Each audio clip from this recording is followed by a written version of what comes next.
We need to understand that a lot of news stories are becoming data rather than actual news. At some point we were duped by Facebook and Zuckerberg in particular into like making like social first, like video first things, and it never panned out. The worst thing that could happen in my view is that journalists start writing directly into an LLM, and then the LLM sort of regurgitates the writing for the user. There is nothing stopping an LLM company from literally cutting out the middleman, which would be the media outlet, and hiring directly the journalist.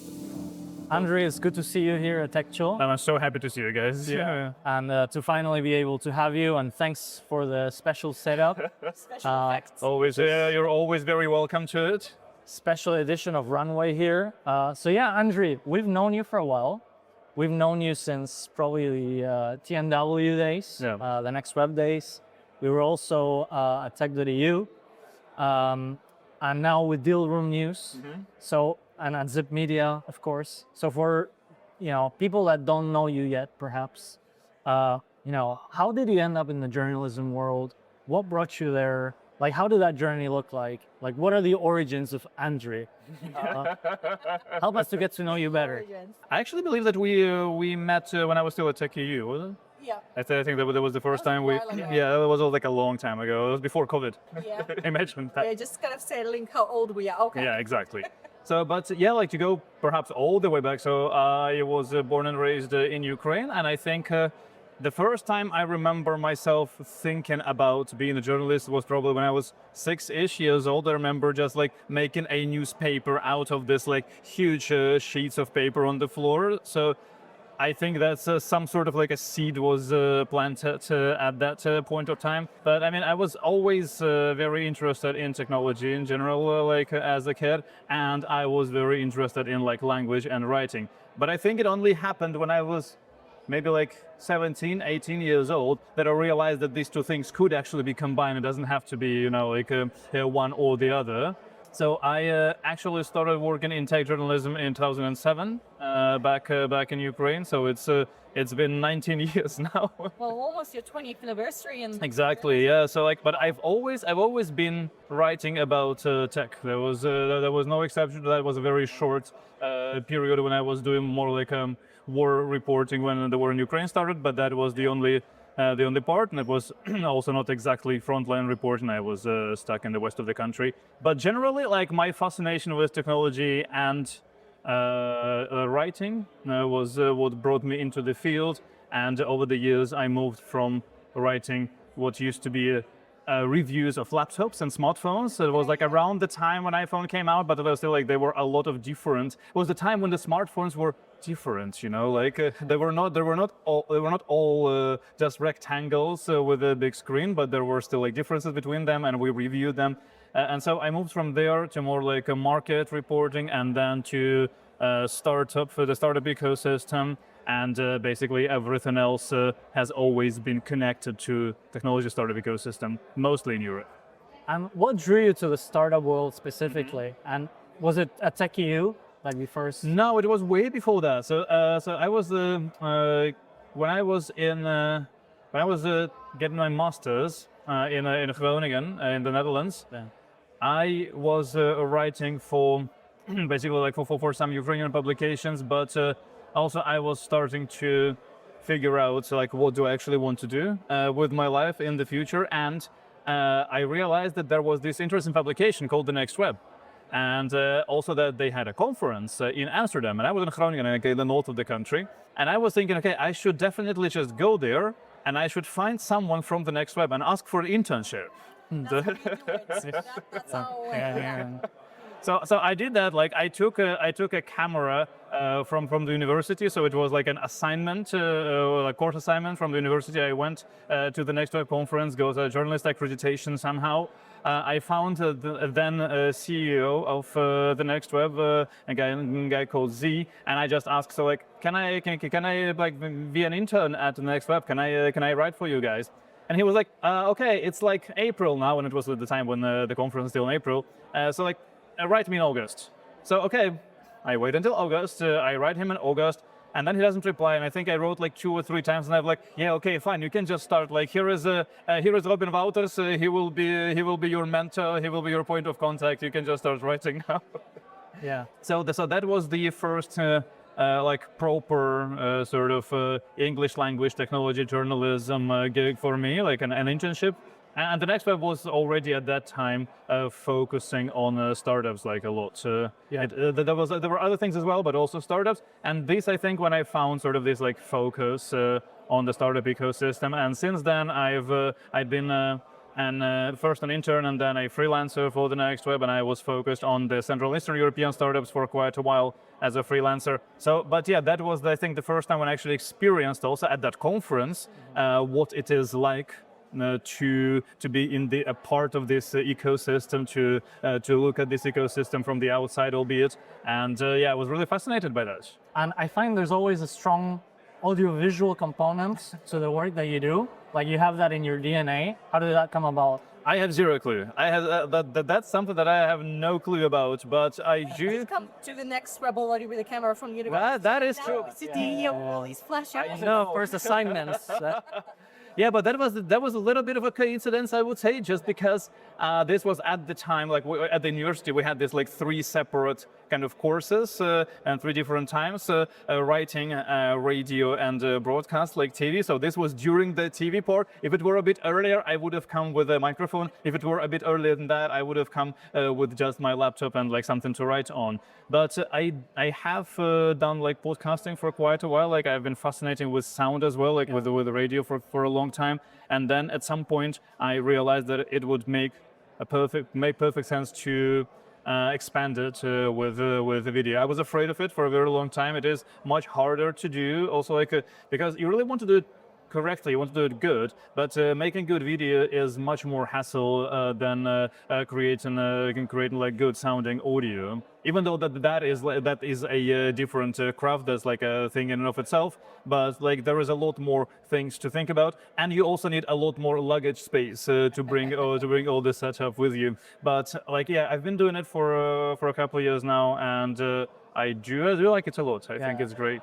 We should have asked maybe before starting to film, but what is like the secret to making it work and like not overthink it or something? Well, I mean, who said that I'm actually making it work? Well, all right. I mean, the secret to making it work is just making it, to be honest, like just going for it and like starting. Yeah. And also, I mean, you have to always understand that starting to publish this kind of thing, like on YouTube, for example, or elsewhere, you will almost never see the results come in right away. It's similar in podcasting, which you probably know very well. Yeah. It's very similar with working with video. It just takes a whole lot of time until you see any results whatsoever to appear in terms of audience, in terms of engagement, in terms of feedback. Feedback loops are incredibly long with the audience, unless you do live shows, which I am not so far. You should do a live show at some point. There's a few of those happening. So it's a good way to get your audience's feedback. But generally, it's just a game of showing up and being consistent and just trying to keep it steady and keep it going. Like anything in life, you have to be consistent. True, I suppose. Hopefully. Yeah. Duh. Yeah, I've noticed that everywhere you go, maybe it's not immediate, but it feels like there is like an uplift in the brands because like suddenly there's a big podcast component, right?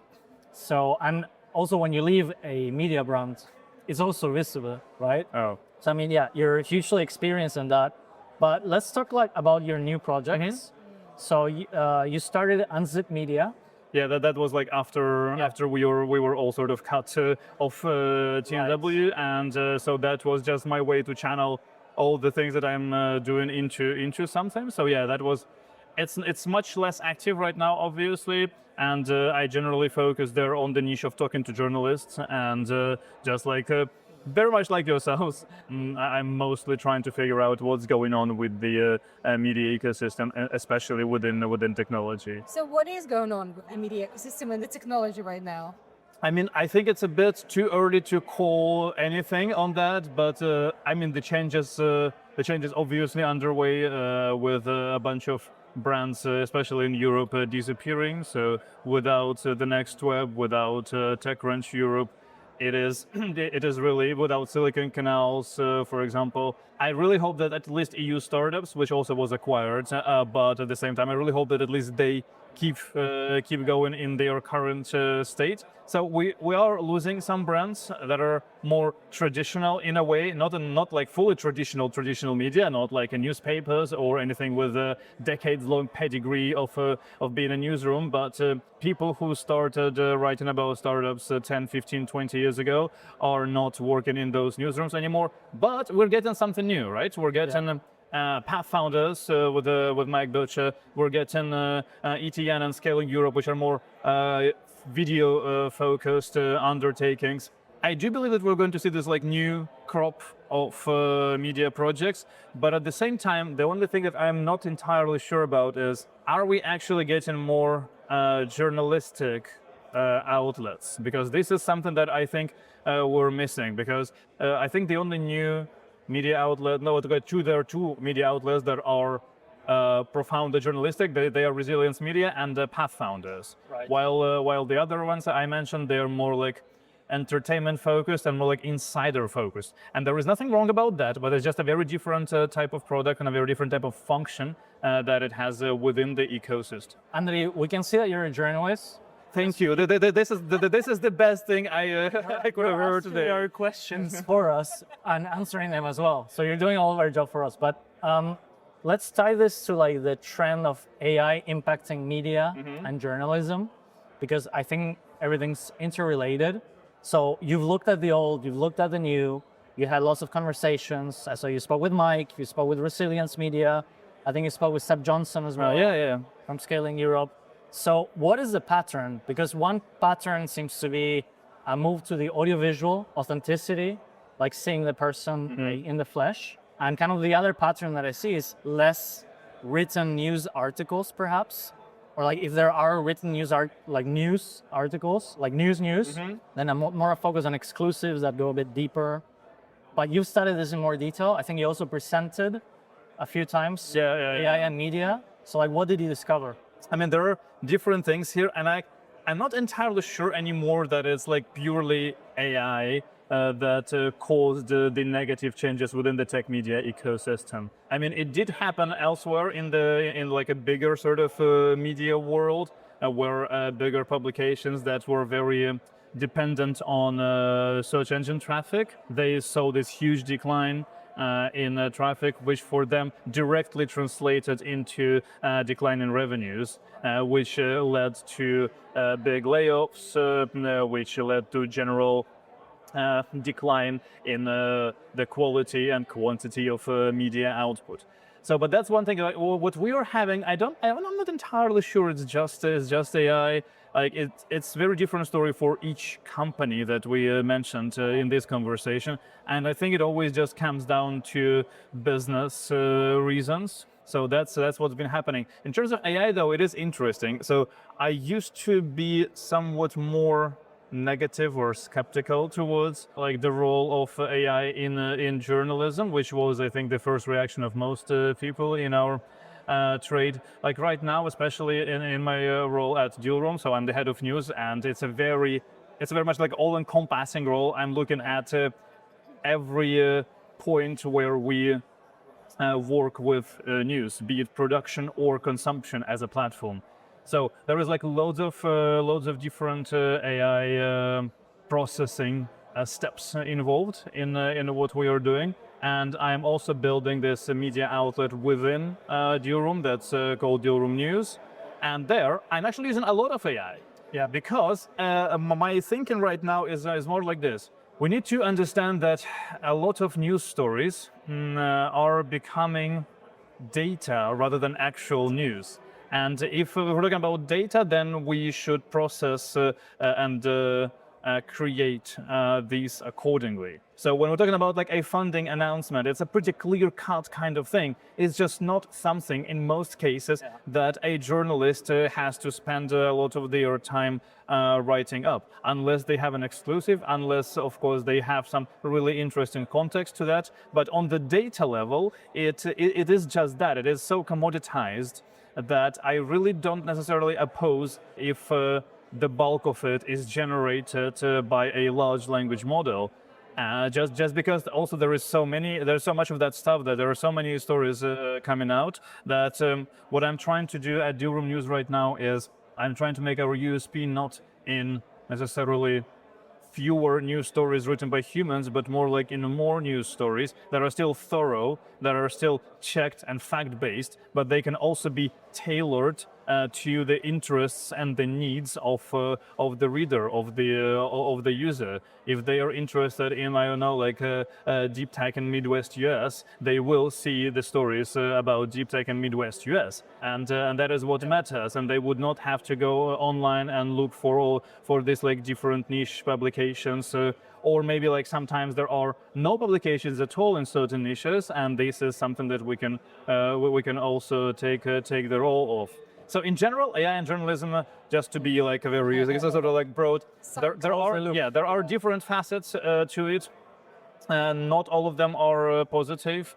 Like there's unfortunately a lot of whole websites right now being created with just like a throwaway coverage taken from other websites and rewritten. This is not great. This just leads to deterioration in quality of media in general, and it takes a bunch of revenues away from media. But at the same time, we just cannot keep our heads in the sand and pretend that nothing is happening, and that this has nothing to do with us. This is only about like code creation or design or something else. But we are totally immune to the impact of it. So we just need to start. I don't know, like living with it, adapting to it, and adopting it in our workflows. And I know that there are a lot of people who are doing just that. I know that there are people using it a lot for AI, a lot for their research as journalists, or again, like for planning as more media managers. That's what I want to ask you. So obviously, a lot of journalists use it for research, maybe sometimes, just to have a conversation with someone to brainstorm, like how do you use it specifically? And also, do you have favorite tools that you use? So in the actual content creation, like as a writer, as like a video producer and host, I use it a lot for editing. So I'm a Claude person, so like I use Anthropic's models. Yeah, same here. I really so I have like a very long prompt to like for editing.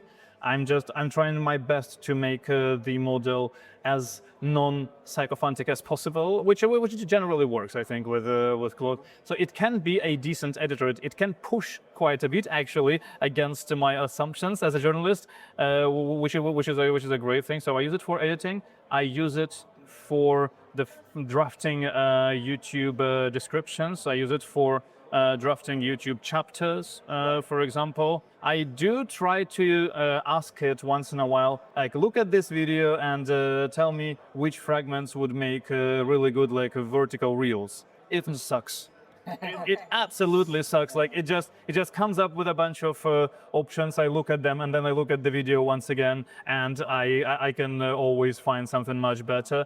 But then again, like probably it will get better eventually, but for now that doesn't really work all that well. Zooming out a little bit from the tactical, everyone talks about AI bringing us to the post-click economy in media.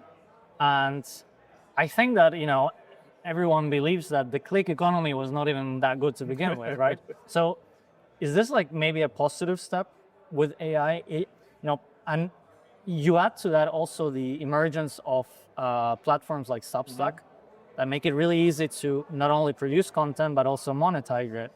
And suddenly journalists that also had the challenge of, let's say, getting good salaries from media outlets, which usually didn't really happen, they now have the option to also build their own brand or leverage the brands they already built from before. So how do you see that change? Is that going to be easier in terms of monetization or the business model? Not the way we have it right now. Not with the infrastructure like Substack, for example, that we have right now, in my view at least. Because first of all, there are much more journalists out there than there are journalists who have managed to make a living for themselves out of Substack or Beehive or any other platform that allows you to charge for subscription. it really takes a whole lot of work to do that, to make it work. And this is often a very different kind of work than you would be used to as a journalist in a newsroom. That's one thing. And then the other thing is, of course, that the subscription fatigue is very real. And I mean, you cannot expect someone to subscribe to more than, I don't know, like 5, 6 Substacks, because like the general kind of the normal rate that people are charging anywhere like between 8 and 10 euros per month. If you have like 10 of those, that adds up, and you so like each new one that you want to subscribe to will be harder and harder for you to justify as a reader. Again, there are so many journalists. If everyone started Substacks right now, I don't think like 99% of them would have been able to actually make a living. So it is great that the tools of trade are very much democratized. We don't have the issue of someone not being able to get their work and their reporting through to the reader. That's of course easier than it had ever been. But at the same time, monetization is still a problem, and it has been a problem for like what 20 years now, I believe. Like it's talking about it. It's just like I remember like these conversations going on like 20 years ago. It was the same thing. It was the first economic crisis, and back in Ukraine it was really bad for media. And I mean, nothing really has changed all that much. Like we just tried different things. So we just tried different approaches. At some point, we were duped by Facebook and Zuckerberg in particular into like making like social first, like video first things, and it never panned out. And then the social media sort of closed the tap of traffic, and then media suddenly were left with just SEO traffic. Then they were doubling down in the SEO traffic. Now AI has happened, AI overviews in Google search. Again, traffic has halved, or for some publications even worse than that.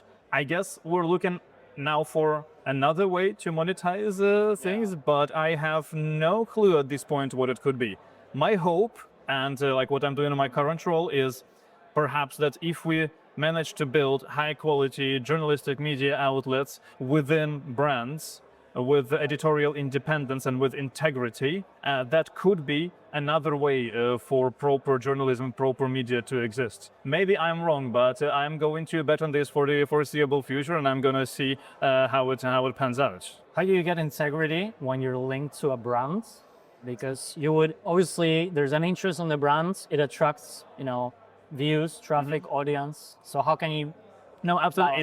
It's always the matter of like basically having agreed before you start on what it's actually going to be like, how we're going to treat situations in which we disagree about certain coverage, or perhaps we're just going like not to do some things at all in order to avoid those situations, and we will be transparent about it with the audience and with each other. So it's always the matter of what the brand is ready to do, and whether it sees the value in having like proper journalism on its own platform as basically own media. Yeah. So with Dealroom, it's I think it's working really well, and also because by definition Dealroom is this like part of the it's in the ecosystem, it's for the ecosystem, and we are on one hand, we are the observers, of course, so like we get all the data. We're building this huge database of everything that is happening in the global technology ecosystem,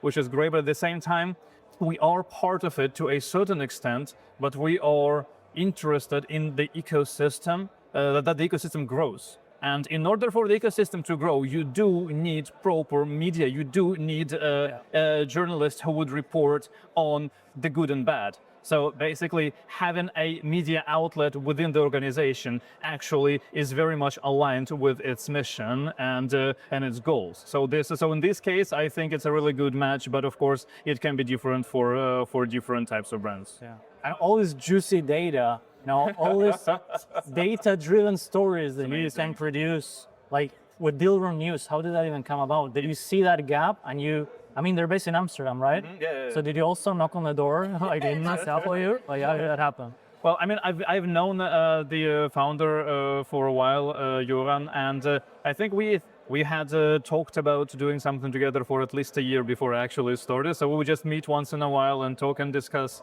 how nice it would be to actually create something. And then so eventually we just got together and like, okay, we just need to start. And I did some time as a part-time journalist in residence at Dealroom, and then I started as the head of news. But yeah, having this data is really great. And also this is really where AI shines, by the way. It really helps in finding the most interesting data, identifying it. Visualization is actually great. Like I have some great ways of visualizing the data I need. Also for my reels that I started making like almost daily, talking about certain graphs and like certain numbers from the ecosystem. So no, this I am in love with the data that we've got, and there are always like 20 different ideas that I have for something that we could do. I just need a bit more time. Actually, with the reels, and you spoke with Nicholas Thompson, right, from the. Oh yeah. I love his daily or weekly. My reels are definitely inspired by Nicholas Thompson does. The most interesting thing in tech this week, or something like that. I'd like to have a record. I absolutely love Nicholas Thompson. No, he's great. He's amazing. If you're watching Nicholas, here you go. Absolutely love. Such an amazing guy. How do you manage to have an initiation? It was an event as well. It was during Tech Barbecue in Copenhagen. I literally saw. It was like a last minute thing because I just saw that he was on stage, and I didn't know his name. I didn't know who he is actually. So, and I was like, oh, that must be interesting. So I just approached the stage when he was finishing his talk, and then he came down from the stage, and I said, okay, do you have like 20 minutes to do like a quick interview? And he was like, yeah, sure, let's go. And we just sat down and they did the interviews. And to connect it again with AI, because I think he makes this argument that AI is here to stay, and they will need trustworthy information. And like if you think about it, obviously, what is more trustworthy than journalists with integrity? So in the future, like there will be some kind of compromise that there needs to be between AI and media, right? Especially journalistic media. Do you think that's like an avenue where LLMs or AI companies, like they have some kind of partnership, whether it's, I don't know how they would pay, on demand or something, or like a big partnership with like multi-million-dollar deals? That's already happening. It is. The worst thing that could happen, in my view, is that journalists start writing directly into an LLM, and then the LLM sort of regurgitates the writing for the user. I see it as a real possibility, because I mean there are so many people who are basically going to their chatbot to look for information, and like for example, Perplexity does it already very well with real time, and Gemini as well. Technically, there is nothing stopping an LLM company from literally cutting out the middleman, which would be the media outlet, and hiring directly the journalists and saying, okay, so you just report, just write your stories, but they will never be published in a way that you wrote them, but they will be given straight to the LLM, and then LLM will just use these facts to form whatever answers needed. It is already happening to a certain extent. So there are companies creating, like training proprietary language models in certain areas. It's usually more like scientific focused. But I know that they do hire people like journalists, science journalists sometimes, or just PhD level scientists to write stuff that will never see the light of day in the form it was written. It is only used for this particular training. So this is one scenario. It's a bit dystopian, but I can't see why it wouldn't eventually happen. Unless, of course, all journalists suddenly say, okay, we're not going to be doing that, but I think there will be a lot of pressure this way. So what has to happen in order for media to actually survive in the way that they are right now is to, I guess, embrace AI and LLMs as the way people access information, and basically try to make it work on their platform rather than basically giving all the data to different platforms. And for example, if you look at the FT website, there is this Ask FT AI that you can use to chat with for an articles, I suppose. Yeah. So maybe that is the next big thing. This means maybe that is the way how media can adapt and not die in the age of AI. But definitely something will be necessary. A change will have to happen in order for us all and media to survive. Do you see AI companies buying media companies? or buying companies in general, like absorbing? They don't need them. I really don't think there is any point for an AI, like an LLM company, a foundational model builder to buy a media brand, for example. There is zero reason for that. I really don't think so. Sounds like a relief. To bring this full circle, tell us a bit more about Dealroom News, and like the ambitions and what we can expect in the future. Obviously, I don't know if it started as something like quite tentative, like let's see what happens. But I think, I'm enjoying the newsletters. Thank you. So what is it going to grow into?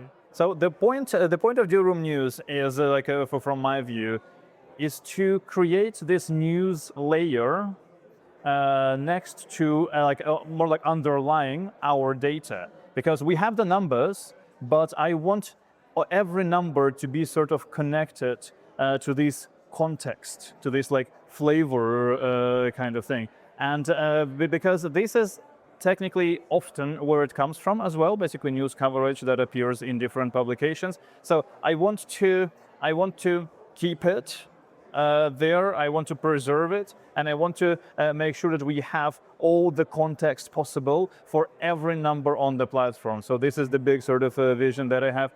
And then for the publication itself, I really want to make sure that we can cater to we can tailor all the coverage for anyone who comes on the platform. So like we always ask for interest, so when we onboard every user, every reader, and then I want to use this information to always produce the most relevant stories for them.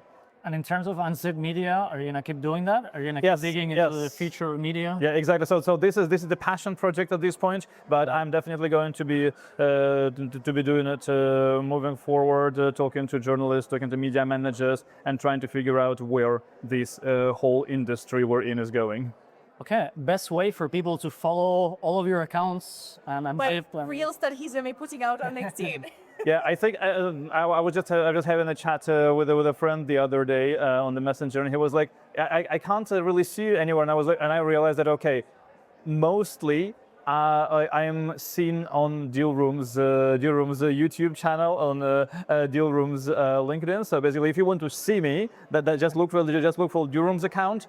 I normally write mostly on LinkedIn. I really don't want to go back on X. Please don't make me. Just look for my name on LinkedIn, and that's probably. But also aspirationally, look for my website. It's shlema.me. I really want to start writing like properly on the website again, not like on my own platform. It might be another sort of strain of the future that we will have, like going back to like your own kind of thing. Perfect. Exciting. Andrii Degeler, thanks for the conversation. Thank you so much. So great to see you. Thank you. Take care.